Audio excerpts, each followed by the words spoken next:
નમસ્કાર મિત્રો, રમેશ કૈલા ચેનલમાં ફરી એકવાર આપનું સ્વાગત છે. આજનો આપણો ટોપિક છે કમ્પ્લીટ કોર્સ. કમ્પ્લીટ કોર્સ એટલે કે આમાં આપણે કમ્પ્લીટ અલગ અલગ સબ્જેક્ટના કોર્સ કવર કરીશું, જેમાં કમ્પ્લીટ સિલેબસ મુજબના ટોપિક અને એમાંથી કેવા પ્રશ્ન પૂછાઈ શકે તેની આપણે ચર્ચા કરીશું. આ સિરીઝ આપણે કન્ટિન્યુ રાખીશું. જો તમારો સારો રિસ્પોન્સ મળ્યો તો આ સિરીઝ કન્ટિન્યુ જોવા માટે તમે અમારી ચેનલને સબસ્ક્રાઈબ કરી નોટિફિકેશન બેલ ઓન કરી દો. આજનો આપણે સબ્જેક્ટ છે ન્યુટ્રિશન. ન્યુટ્રિશનના અગત્યના કેવા કેવા પ્રશ્ન પૂછાયા હતા અગાઉમાં પરીક્ષામાં, કેવા કેવા પ્રશ્ન પૂછાઈ શકે તેની આમાં આપણે ચર્ચા કરીશું. આશા રાખીશું કે આ વિડીયો તમને સંપૂર્ણ ગમશે. તો ચાલો આપનો વધુ સમય ન લેતા આજનો આપણો ક્લાસ શરૂ કરીએ. કમ્પ્લીટ કોર્સ ન્યુટ્રિશન, જે આ કોર્સ તમને સંપૂર્ણ ફ્રીમાં અમારી યુટ્યુબ ચેનલ ઉપર પ્રોવાઈડ કરવામાં આવશે. તો ચેનલને સબસ્ક્રાઈબ કરી વધુને વધુ મિત્રો સાથે શેર કરજો, જેથી અમને મોટિવેશન મળે. આજે આપણે શરૂ કરીશું ન્યુટ્રિશન. ન્યુટ્રિશનમાં સૌથી પહેલાં આપણે શરૂ કરીશું ક્લાસિફિકેશન ઓફ ફૂડ. ખોરાકનું વર્ગીકરણ કેવી રીતે કરવામાં આવે છે?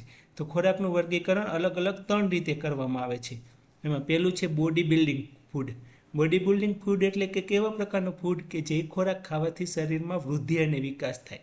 કી ખોરાક ખાવાથી વૃદ્ધિ અને વિકાસ થાય?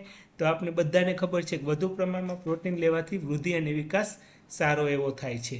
તો બોડી બિલ્ડિંગ ફૂડમાં શેનો સમાવેશ કરવામાં આવે છે? તો પ્રોટીનનો સમાવેશ કરવામાં આવે છે. નેક્સ્ટ છે energy giving food. Energy giving food એટલે કેવા પ્રકારનું ફૂડ? તો સાચો એનર્જી ગરમી આપતા અને શક્તિ આપતા એટલે કે એનર્જી ગિવિંગ ફૂડ. તો આમાં શેનો સમાવેશ કરવામાં આવે છે? તો કાર્બોહાઈડ્રેટ અને ફેટનો સમાવેશ કરવામાં આવે છે. નેક્સ્ટ છે રક્ષણાત્મક, જેનાથી આપણે રક્ષણ મળે છે. રોગ શેનાથી રક્ષણ મળે? તો રોગ સામે. તો એમાં શેનો સમાવેશ થાય છે? વિટામિન, મિનરલ્સ અને માઇનોર એલિમેન્ટ્સનો સમાવેશ થાય છે. તો ખોરાકનું વર્ગીકરણ 3 ગ્રુપમાં કરવામાં આવે. બોડી બિલ્ડિંગ ફૂડ એટલે કે જે શરીરનો વૃદ્ધિ અને વિકાસ કરે એટલે કે પ્રોટીન. ગરમી અને શક્તિ આપતા ખોરાક, જેમાં કાર્બોહાઈડ્રેટ અને ફેટનો સમાવેશ કરવામાં આવે. અને પ્રોટેક્ટિવ ફૂડ એટલે કે જે આપણે રક્ષણ આપે, જેમાં વિટામિન, મિનરલ્સ અને માઇનોર એલિમેન્ટ્સનો સમાવેશ કરવામાં આવે છે. નેક્સ્ટ છે પ્રોટીન. પ્રોટીનમાંથી કે આ પણ પ્રશ્ન પૂછાય છે કે 1 ગ્રામ પ્રોટીનમાંથી કેટલી કેલરી મળે છે? તો કે 4 કેલરી. કાર્બોહાઈડ્રેટમાંથી પૂછે તો પણ 4 જ કેલરી આવે. પણ જો ફેટમાંથી પૂછે તો 9 કેલરી આવે છે. ઘણી વખત એવી રીતે પણ પ્રશ્ન પૂછાય છે કે 1 ગ્રામ પ્રોટીનમાંથી આપણે ખબર 4 કેલરી મળે, પણ પરીક્ષામાં એમ પૂછ્યું 5 ગ્રામ પ્રોટીનમાંથી કેટલી કેલરી મળે? તો 5 ગ્રામ પ્રોટીન હોય તો 1માંથી 4 મળે, તો 5માંથી કેટલી મળે? 20 કેલરી મળે છે. તો આ પણ ખાસ યાદ રાખજો. અલગ રીતે પૂછે કાર્બોહાઈડ્રેટ 6 ગ્રામ કાર્બોહાઈડ્રેટમાંથી કેટલી મળે? તો 6 ચોક 24. એવી રીતે પણ 1-2 વાર પરીક્ષામાં પૂછેલું છે. મિત્રો, આપણા ઓનલાઈન ક્લાસ જ છે, ફ્રીમાં છે. જો તમે કોઈ જોબ કરતા હોય અને ક્યાંય ક્લાસ જોઈન્ટ ન કરી શકા હોય તેવા લોકો માટે ખાસ છે. તો આપણા મિત્રો સુધી વધુને વધુ શેર કરજો. હવે આપણે ભણીએ પહેલાં પ્રોટીન વિશે. પ્રોટીનમાં અગત્યનું શું છે? તો પ્રોટીન વિશે પહેલાં તો કઈ ભાષાનો શબ્દ છે? તો એ ગ્રીક ભાષાનો શબ્દ છે. પ્રોટીનનો અર્થ શું થાય? તો કે પ્રથમ જરૂરિયાત અથવા આવશ્યક એવો પ્રોટીનનો અર્થ થાય છે. જેની શોધ કોને કરી હતી? પૂછાઈ શકે. તો કે ડચ કેમિસ્ટ યુ ઇડલરે એની શોધ કરી હતી. કઈ સાલમાં કરી હતી? તો 1938માં કરી હતી. સૌથી વધુ વખત પૂછાય છે કે પ્રોટીનનું સાદામાં સાદું સ્વરૂપ શું? તો પ્રોટીનનું સાદામાં સાદું સ્વરૂપ શું છે? તો કે એમિનો એસિડ છે. કેટલા પ્રકારના એમિનો એસિડ હોય? ટોટલ 22 પ્રકારના એમિનો એસિડ હોય છે. એને પણ 3 ગ્રુપમાં વહેંચવામાં આવે છે. કયા 3 ગ્રુપ? તો કે આવશ્યક amino acid, first class, second class અને થર્ડ ક્લાસ. જે પ્રકારના પ્રોટીનમાંથી બધા પ્રકારના આવશ્યક એમિનો એસિડ મળી રહે તેવા પ્રોટીનને કેવું પ્રોટીન કહેવાય? ફર્સ્ટ ક્લાસ પ્રોટીન કહેવાય. આવશ્યક એમિનો એસિડ એટલે કેવા એમિનો એસિડ કે જે આપણા શરીર માટે ખૂબ જ જરૂરી છે. એવા કેટલા છે? તો કે 10 છે. તો આ પણ યાદ રાખજો. ડેલી રિક્વાયરમેન્ટ પ્રોટીનની કેટલી હોય? તો કે 1 કિલોગ્રામ પર 1 ગ્રામ. આપણા શરીરનું વજન 1 કિલોગ્રામ હોય તો 1 ગ્રામ પ્રોટીનની જરૂર પડે છે. પણ જો સગર્ભા માતા હોય, સ્તનપાન કરાવતી માતા હોય તો એને વધારાનું 10થી 20 ગ્રામ પ્રોટીનની જરૂરિયાત રહે છે. યાદ રાખજો. નોર્મલ વ્યક્તિને કેટલું જોઈએ? તો કે 1 કિલોગ્રામ વજન દીઠ 1 ગ્રામ પ્રોટીન જોઈએ છે. નેક્સ્ટ જોઈએ પ્રોટીનમાં અગત્યનું વર્ગીકરણ. જે મેં અગાઉ કીધું એમ કે પ્રોટીનનું 3 ભાગમાં વર્ગીકરણ કરવામાં આવે છે. ફર્સ્ટ ક્લાસ એટલે કે જેમાં આપણા શરીરને જે જરૂરી એવા 10 એસેન્શિયલ એમિનો એસિડ મળી રહે તો એને ફર્સ્ટ ક્લાસ કહેવાય. સેકન્ડ ક્લાસ એટલે શું? તો કે સેકન્ડ ક્લાસ એટલે કે એવા પ્રકારનું પ્રોટીન કે એમાં 10 એમિનો એસિડ મળી રહે છે પણ આપણા શરીરને જોઈ એટલી માત્રામાં મળતા નથી, ઓછી વધતી માત્રામાં મળે છે, તો એને સેકન્ડ ક્લાસ કહેવાય. થર્ડ ક્લાસ પ્રોટીન એટલે શું? તો કે પ્રોટીન એસેન્શિયલ એમિનો એસિડ બહુ ઓછા પ્રમાણ મળે છે અથવા તો નહિવત પ્રમાણમાં મળે છે, જેને જેલિટિન જેવા તત્વોમાંથી થર્ડ ક્લાસ પ્રોટીન મળે છે. સૌથી અગત્યનો પૂછાયેલો પ્રોટીનનો પ્રશ્ન હોય તો પ્રોટીનની ખામીથી નાના બાળકોમાં કયા રોગ થાય છે? તો 2 રોગ ખાસ યાદ રાખજો, ક્વાસિયોકોર અને મરાસ્મસ. જો એડલ્ટમાં પૂછે તો એડલ્ટમાં આવશે પ્રોટીન એનર્જી માલન્યુટ્રિશન, જેને આપણે PEM પણ કહીએ છીએ, બરાબર. અને જ્યારે પુખ્ત વયની વ્યક્તિમાં શું આવશે? તો કે પ્રોટીનેમિયા, બરાબર. તો એ બાળકોમાં ક્યાં થાય? ક્વાસિયોકોર અને મરાસ્મસ, જેને બંનેને જોઈન્ટલી કહેવું હોય તો PEM કહેવાય. અને પુખ્ત વયમાં વ્યક્તિમાં શું થાય? હાઇપ્રોપ્રોટીનેમિયા નામનો રોગ થાય છે, નામની ખામી જોવા મળે છે. ક્વાસિયોકોર એટલે શું? ખૂબ જ અગત્યનું, ખાસ 2 ફેસ યાદ રાખવાના છે, મૂન શેપ અને મંકી શેપ. ક્વાસિયોકોર એટલે એનું ફેસ આખો મોટો થઈ જાય, ચાંદા જેવો થઈ જાય, સોજા આવી જાય, એટલે એને મૂન શેપ કહેવાય, ગોળ મટોળ થઈ જાય. મરાસ્મસ હોય તો એમાં ફેસ આખો સુકાઈ જાય, વાંદરા જેવો થઈ જાય, એટલા માટે એને મંકી શેપ કહેવામાં આવે છે. ક્વાસિયોકોરમાં વાળ કેવા થઈ જાય? ભૂખરા, પાખા અને બરછટ થઈ જાય. યાદ રાખજો, ભૂખરા, પાખા અને બરછટ થઈ જાય. અને લાંબા સમયે ક્વાસિયોકોરમાં શું થાય છે? સોજા આવે છે. લીવર ઉપર શું થાય છે? સોજા આવે છે, અથવા હાથ પગ ઉપર પણ સોજા આવે છે. મરાસ્મસ એટલે શું? તો ફરીથી અગત્યની યાદ રાખજો, મરાસ્મસમાં શું યાદ રાખવાનું? તો એમાં આ ક્વાસિયોકોર છે, જોયું આખો શેપ કેવો થઈ ગયો છે? મૂન શેપ, આખો રાઉન્ડ શેપ થઈ ગયો છે, અને વાળ ભૂખરા, આછા, બરછટ થઈ ગયા છે, બરાબર. હવે છે મરાસ્મસ, એમાં બાળક સુકાઈ જાય એટલે મંકી શેપ ફેસ થઈ જાય, શરીર ઉપરથી ફેટ એટલે કે ચરબીનું પ્રમાણ નાશ થઈ જાય છે. આમાં ખાસ યાદ રાખજો, મરાસ્મસમાં કયો શેપ આવે? તો કે મંકી શેપ આવે છે. મરાસ્મસમાં મરમર એટલે સુકાઈ જાય એવું શરીર થઈ જાય છે, એટલા માટે એમાં ફેસ કેવો થઈ જાય છે? મંકી શેપ થઈ જાય છે. આ 2 ફેસ ખાસ યાદ રાખજો. નેક્સ્ટ આપણે પ્રશ્ન જોઈએ કે શું છે? પ્રોટીન એનર્જી માલન્યુટ્રિશન, તો કે ક્વાસિયોકોર અને મરાસ્મસ બંનેના લક્ષણો સાથે જોવા મળે તો એને PEM કહેવામાં આવે છે. પ્રોટીનની ખામીથી એડલ્ટ વ્યક્તિમાં હાઇપોપ્રોટીનેમિયા થાય છે. હવે આ હતું પ્રોટીનમાં તમને અગત્યની વસ્તુ કઈ યાદ રાખવાની? તો પ્રોટીનનું સાદામાં સાદું સ્વરૂપને શું કહેવાય? તો કે ફેટી એસિડ, એમિનો એસિડ કહેવાય. પ્રોટીનની શોધ કોને કરી હતી? ડચ કેમિસ્ટ યુડલેરે કરી હતી. કેટલા પ્રકારના પ્રોટીન છે? તો કે 22 પ્રકારના એમિનો એસિડ હોય છે. પ્રોટીનના પ્રકાર પૂછે તો 3, એના એમિનો એસિડના પ્રકાર પૂછે તો 22 પ્રકાર. એમાં જરૂરી કેટલા? તો 10. પ્રોટીનની જરૂરિયાત કેટલી? તો 1 કિલોગ્રામ વજન દીઠ 1 ગ્રામ પ્રોટીન જોઈએ છે, બરાબર. ક્લાસિફિકેશન આપની યાદ રહી જાય. ક્વાસિયોકોર ને મરાસ્મસ પણ આપની યાદ રહી જાય. મરાસ્મસમાં મરમર યાદ રાખજો, મંકી શેપ ફેસ થઈ જાય છે. હવે આપણે જોઈશું કાર્બોહાઈડ્રેટ. કાર્બોહાઈડ્રેટની કેટલી જરૂરિયાત હોય? તો કે 300 થી 400 ગ્રામ કાર્બોહાઈડ્રેટની દરરોજની નોર્મલ એડલ્ટ વ્યક્તિને જરૂર પડે છે. કાર્બોહાઈડ્રેટના જેમ પ્રોટીનનું સાદામાં સાદું સ્વરૂપ શું હતું? તો આપને ખબર છે, એમિનો એસિડ હતું. તો કાર્બોહાઈડ્રેટના સાદામાં સાદા સ્વરૂપને શું કહેવામાં આવે છે? ગ્લુકોઝ કહેવામાં આવે છે. કાર્બોહાઈડ્રેટના 3 પ્રકાર પડે: મોનોસેકેરાઇડ, ડાયસેકેરાઇડ અને પોલિસેકેરાઇડ. તો પહેલા જોઈએ મોનોસેકેરાઇડ. મોનોસેકેરાઇડમાં પણ એ સિમ્પલ સુગર છે, મીઠી હોય. તો એમાં 3 પ્રકાર આવે: ગ્લુકોઝ, ફ્રુક્ટોઝ અને ગેલેક્ટોઝ. ગ્લુકોઝ એટલે આપણે ખબર છે, સુગરના પાચનથી શરીરમાં જે કાર્બોહાઈડ્રેટનું છેલ્લું સ્વરૂપ ઉત્પન્ન થાય એને ગ્લુકોઝ કહેવામાં આવે છે. આપણે ગ્લુકોન ડી પી જ છીએ, આપણે ચક્કર આવતા હોય ત્યારે આપણે ગ્લુકોન ડી પી લે, એટલે આપણે ચક્કર આવતા, ખાસ કરીને સુગરનું પ્રમાણ ઘટી ગયું હોય ત્યારે ગ્લુકોન ડી પીતા હોય છે. ગ્લુકોઝ કેવું છે? કાર્બોહાઈડ્રેટનું સાદું સ્વરૂપ છે, તરત જ એનું પાચન થઈ જાય, સ્ટમકમાં જ એનું શોષણ થઈ જાય છે, બરાબર. ફ્રુક્ટોઝ એટલે ફ્રૂટ સુગર કહેવાય. ઘણી વખત આમાંય પૂછે છે કે ફળોમાંથી જે સુગર મળે એને શું કહેવાય? તો કે ફ્રુક્ટોઝ કહેવામાં આવે છે. અને ગેલેક્ટોઝ એટલે શું? તો કે દૂધમાં રહેલી સુગરને ગેલેક્ટોઝ કહેવામાં આવે છે. નેક્સ્ટ યાદ રાખશું ડાયસેકેરાઇડ. ઘણી વખત એમ પૂછે કે સુક્રોઝ એ કેવા પ્રકારનું કાર્બોહાઈડ્રેટનું સ્વરૂપ છે, તો ડાયસેકેરાઇડ કહેવાય. ગેલેક્ટોઝ એ કેવા પ્રકારનું કાર્બોહાઈડ્રેટનું સ્વરૂપ છે, તો મોનોસેકેરાઇડ કહેવાય. આવું પણ પૂછી શકે છે. અથવા તો નીચે એવું પૂછે, નીચેનામાંથી કયું મોનોસેકેરાઇડનું સ્વરૂપ નથી, નીચેનામાંથી કયું મોનોસેકેરાઇડનું પ્રમાણ નથી આપ્યું, ગ્લુકોઝ, ફ્રુક્ટોઝ, ગેલેક્ટોઝ ને સુક્રોઝ. તો આપણે ખબર છે ગ્લુકોઝ, ફ્રુક્ટોઝ અને ગેલેક્ટોઝ કેવું છે, મોનોસેકેરાઇડ છે. સુક્રોઝ એ કેવું થઈ જાય છે, ડાયસેકેરાઇડ થઈ જાય છે. તો આવું પણ યાદ રાખજો. ડાયસેકેરાઇડમાં શું આવશે, પેલું સુક્રોઝ. સુક્રોઝ શેમાંથી મળે, તો ખાંડ, ગોળ, શેરજી, કંદમૂળ, આ બધામાંથી સુક્રોઝ મળે છે. માલ્ટોઝ શેમાંથી મળે, તો કે ફણગાવેલા કઠોળ અને ઘઉંમાંથી મળે.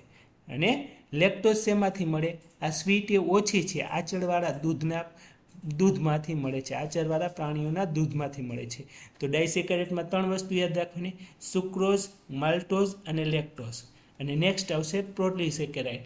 ઘણા બધા સુગરના અણુ ભેગા મળી અને જે બનાવે એને પોલીસેકેરાઇડ કહેવામાં આવે છે. પોલીસેકેરાઇડમાં શું હોય છે, પોલીસેકેરાઇડમાં 3 પ્રકાર આવે, બધામાં 3 જ આવશે.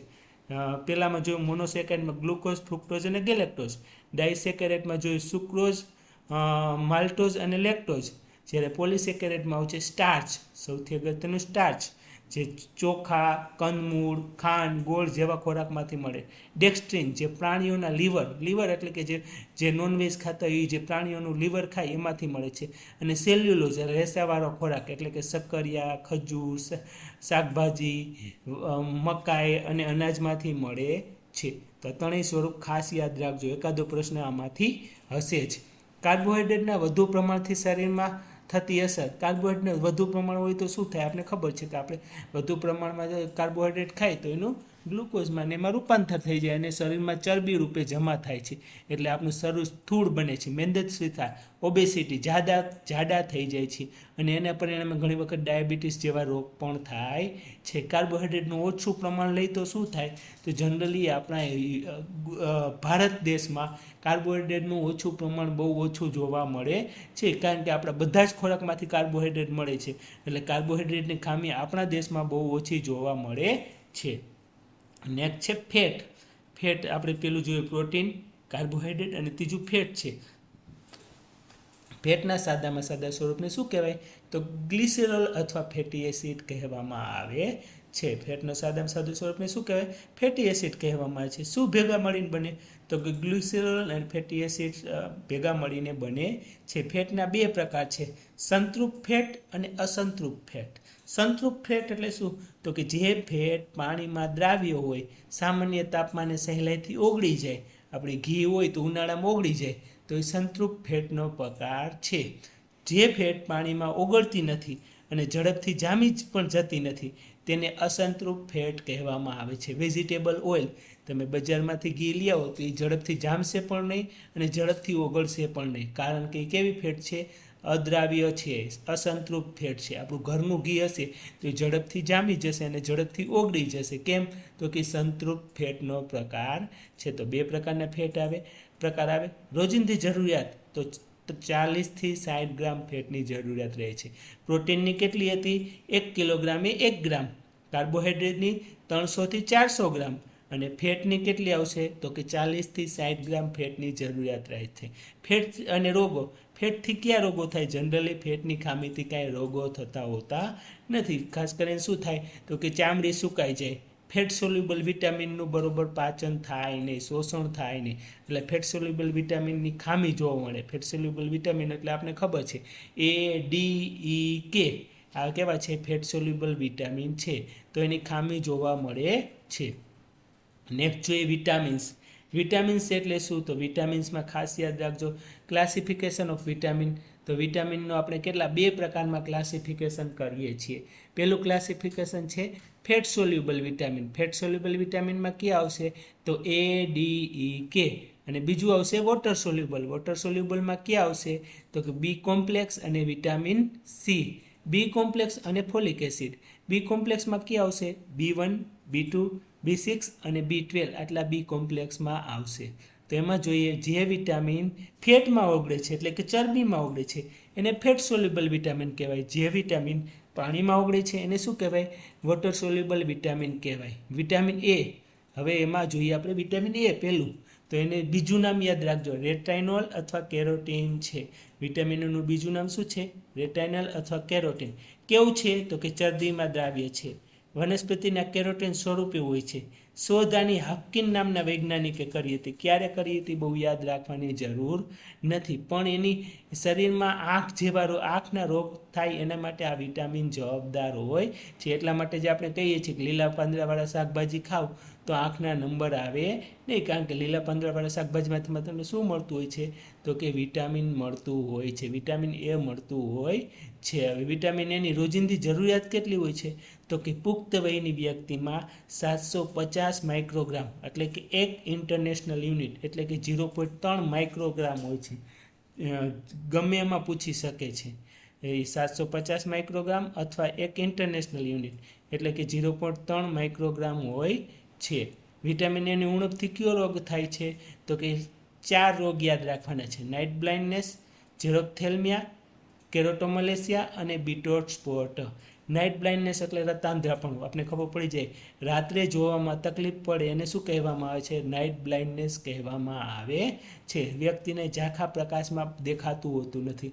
કેમ ન દેખાય? તો આપણે ખબર છે કે વિટામિન એની ખામી હોય તો 2 સેલ છે, રોડ્સ અને કોન્સ નામના સેલ બરોબર બનતા હોતા નથી. અને આ રોડ્સ અને કોન્સ નામના સેલની આપણે હ્યુમન બોડીનો લેક્ચર જ્યારે ભણશું ત્યારે એના વિશે આપણે ડિટેલમાં ચર્ચા કરીશું કે રોડ સેલ્સ એટલે શું, કોન્સ સેલ્સ એટલે શું, કોણ કલર પારખવાનું કામ કરે, કોણ દિવસે પ્રકાશમાં જોવાનું કામ કરે, એની બધી આપણે ચર્ચા કરીશું. તો આવા અગત્યના પ્રશ્નો માટે અમારી ચેનલને તમે સબસ્ક્રાઈબ ખાસ કરી લેજો. ઘણા બધા વિડીયો સબસ્ક્રાઈબ કરતા નથી હોતા અને એમને જોતા હોય છે અને પછી કહેતા હોય છે કે સર આજે વિડીયો નથી મૂકેલો. જો તમે દરરોજ લિંક મોકલવી અમારા માટે પોસિબલ હોતી નથી, તો સબસ્ક્રાઈબ કરી નોટિફિકેશન બેલ ઓન કરાવી દો, જેથી કરીને તમને હેલ્થનો સંપૂર્ણ કોર્સ તમને ફ્રીમાં જોવા મળી જશે અને લગભગ બધું જ કવર થઈ જશે. અને આ બધા જ ટોપિક છે આપણી માસ્ટર માઇન્ડ ANMFW મુખ્ય સેવિકા છે, એમાંથીને જ આ કન્ટેન્ટ તૈયાર કરવામાં આવેલું છે. તો આ બુક્સ પણ તમને મળી જશે. જો તમારે બુક્સ જોતી હોય તો અમારા નંબર 9601409876 પર કોન્ટેક્ટ કરી શકો છો. આ કન્ટેન્ટ તમને સારું લાગ્યું હોય તો પણ તમે આ નંબર ઉપર થેન્ક યુ સર અથવા તો આમાં પણ કોમેન્ટ બોક્સમાં થેન્ક યુ સર લખી શકો છો, જેથી તમારી એક કોમેન્ટ અને તમારી એક લાઇક અમને નવા જ વિડીયો બનાવવા માટે મોટિવેટ કરે છે. તો ચાલો આપણો વધુ સમય ન લેતા આપણે કન્ટિન્યુ આપણો લેક્ચર રાખીએ. ઝેરોપ્થેલ્મિયા એટલે શું? તો કે આંખ સુકાઈ જવી. કેરોટોમલેસિયા એટલે શું? તો કે કોર્નિયા સુકાઈ જવી. ઝેરોપ્થેલ્મિયા એટલે આંખ સુકાઈ જવી, કેરોટોમલેસિયા એટલે કોર્નિયા સુકાઈ જવી. અને બીટોટ સ્પોટ એટલે શું? તો કે આંખના સફેદ તથા ગ્રે ભાગમાં એક પ્રકારનો પેચ જોવા મળે છે. અને આ કેમાં થાય છે? મોટાભાગે બાળકોમાં જોવા મળે છે. આજનો નેક્સ્ટ જોઈએ વિટામિન એ હતું. હવે જોઈએ આપણે વિટામિન ડી. એનું બીજું નામ શું છે? કેલ્સીફેરોલ અથવા એન્ટી રિકેટ્સ. કેલ્સીફેરોલ એટલે અથવા એન્ટી રિકેટ્સ, આ બંને એના નામ છે. બીજા નામનો એકાદો પ્રશ્ન હશે, કયું વિટામિન પૂછાશે એમને નથી ખબર, પણ એકાદો એનો પ્રશ્ન હશે જ. 1922માં એની શોધ થઈ હતી. કોણે કરી હતી? તો કે MC મુલે નામના વૈજ્ઞાનિકે કરી હતી. બરાબર. આમ બાળકોમાં આના ખામીથી કયો રોગ થાય? રિકેટ્સ નામનો રોગ થાય છે. રિકેટ્સ તથા ઓસ્ટિયોમલેસિયા થાય છે. બાળકોમાં રિકેટ્સ થાય, પુખ્ત વયની વ્યક્તિમાં ઓસ્ટિયોમલેસિયા જેવા રોગ થાય છે. કેટલી જરૂરિયાત હોય? તો કે પુખ્ત વયની વ્યક્તિને 100 ઇન્ટરનેશનલ યુનિટની જરૂર રહે છે. અને આ આપણે સામાન્ય રીતે જો થોડું ઘણું પણ આપણે તડકામાં કામ કરતા હોય તો સૂર્યપ્રકાશમાંથી મળી રહે છે. વિટામિન ડીની ખામી ઉણપથી કયા રોગો થાય? તો અગાઉ જોઈ ગયા કે જો બાળક હોય તો એમાં રિકેટ્સ થાય. આમાં ઘણી વખત એડલ્ટ હોય તો એમાં શું થાય? ઓસ્ટિયોમલેસિયા થાય. સ્પેસિફિકલી પૂછે છે, યાદ રાખજો. બાળકમાં રિકેટ્સ અને એડલ્ટમાં ઓસ્ટિયોમલેસિયા થાય છે. રિકેટ્સને બીજું શું કહેવાય? તો કે સુક્તાન પણ કહેવામાં આવે છે. આમાં શું થાય? તો કે પગના હાડકાં વાંકા વળી જાય, એને બોલેક્સ પણ કહેવાય. બીજું, છાતીના ભાગમાં ઉપસેલો જણાય, જેને પિજિયન ચેસ્ટ કહેવાય. ત્રીજું, પગની ગોઠણ એકબીજાને અટકી જાય, જેને નોક ની કહેવાય. બરાબર. આ શબ્દો પણ પૂછાઈ શકે, બોલેગ એટલે શું, અથવા તો બોલેગ કઈ કન્ડિશનમાં જોવા મળે છે, બોલેગ કઈ વિટામિનની ખામીથી થાય છે, એવું પણ તમને પૂછી શકે. આ ખૂબ જ અગત્યના નાના નાના શબ્દો છે, પણ તમારે યાદ રાખવા ખૂબ જ જરૂરી છે.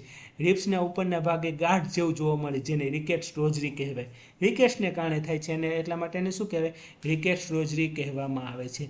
મોટી ઉંમરના લોકોમાં શું થાય, ઓસ્ટિયોમલેસિયા થાય છે, જેમાં હાડકાં પોચા પડી જાય છે. નેક્સ્ટ જોઈએ વિટામિન ઈ, જેને ટોકોફેરોલ અથવા એન્ટી સ્ટરીલિટી વિટામિન પણ કહેવામાં આવે છે. બરાબર. ગ્રીક ભાષાનું આ નામ છે. ગ્રીક ભાષામાં આનો અર્થ ટુ બેર ચિલ્ડ્રન, એટલે કે બાળક લાવવું એવો થાય છે.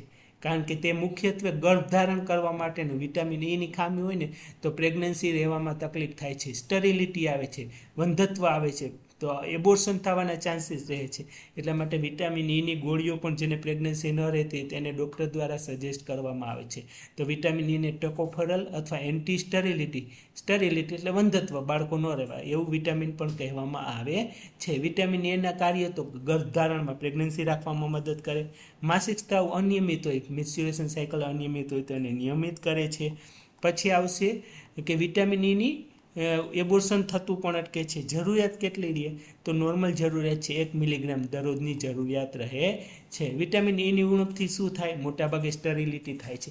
આ ઉપરાંત પણ ઘણું બધું છે, ચામડી સુકાઈ જાય, વાળ બરછટ થઈ જાય. એટલે જ માટે આપણે જોઈએ તો તેલમાં પણ, જો બજાજ આલ્મંડ્સનું તેલ તમે નાખતા હોય ને તો એમાં પણ લખેલું હોય છે વિટામિન ઈ યુક્ત. તો એનાથી સિવાયને ઘણા બધું વસ્તુ થાય છે, પણ મેઇન શું થાય છે, સ્ટરીલિટી આવે છે. નેક્સ્ટ અગત્યનું વિટામિન, વિટામિન કે, કેપેલિન અથવા એન્ટી હેમરેજિક વિટામિન. આ વિટામિનની શોધ કોણે કરી હતી, તો કે કેપેલિન નામના વૈજ્ઞાનિકે કરી હતી. એટલા માટે એને શું કહેવાય છે, કેપેલિન પણ કહેવામાં આવે છે. અને આ વિટામિનને કારણે બ્લીડિંગ થતું અટકે છે. ખાસ કરીને આપણે ખબર છે કે નાના બાળકનો જન્મ થાય એટલે તરત જ એને વિટામિન કેનું ઇન્જેક્શન આપવામાં આવે છે. કેમ કે આ વિટામિન એ બાળકના આંતરડામાં બનતું હોતું નથી, એટલે ઘણી વખત એને બ્લીડિંગ થવાની શક્યતા રહેલી હોય છે. એટલા માટે વિટામિન કે ઇન્જેક્શન આપવામાં આવે છે. તો એનું 2 નામ છે, કેપેલિન અથવા એન્ટી હેમરેજિક વિટામિન. લોહી જામી જવાની ક્રિયામાં મદદ કરે છે. રોજિંદી જરૂરિયાત કેટલી રહે છે, ખાલી 0.1 મિલીગ્રામ ડેલીની જરૂરિયાત રહે છે. બાળકોમાં આની જરૂરિયાત વધારે હોય છે. કેમ કે બાળકોમાં અંદર આ વિટામિન બનતું હોતું નથી, એટલે એની 0.5 મિલીગ્રામ જરૂરિયાત રહે છે. તો આ હતું વિટામિન કે. વિટામિન કેની ખામીથી આપણે ખબર છે કે લોહી જામી જવામાં તકલીફ રહે છે. તો આ વિડીયો તમને કેવો લાગ્યો તે તમે અમને કોમેન્ટ બોક્સમાં કોમેન્ટ જરૂર કરજો. આવા જ વિડીયો જોવા માટે તમે અમારી ચેનલને સબસ્ક્રાઈબ કરી નોટિફિકેશન બેલ ઓન કરી દેજો. નેક્સ્ટ પાર્ટ આપણે પાર્ટ 2માં જોશું, જેમાં અગત્યના બીજા વિટામિન, ખોરાકમાં ભેળસેળ, ખોરાકને લગતા કાયદાઓ તથા બીજું ઘણું બધું જોશું. જો આવા વિડીયો તમે ખરેખર જોવા માંગતા હોય તો કોમેન્ટ કરજો અને વધુને વધુ મિત્રો સાથે શેર કરજો. કયા સબ્જેક્ટમાં તમે વધારે ડિટેલમાં ભણવા માગો છો, કયા ટોપિક ઉપર ભણવા માગો છો, તે પણ તમે અમને કોમેન્ટ જરૂર કરજો. થેન્ક યુ, ખૂબ ખૂબ આભાર. ફરી મળીશું આવા જ નવા પ્રશ્નો સાથે પાર્ટ 2માં. Thank you, best of luck.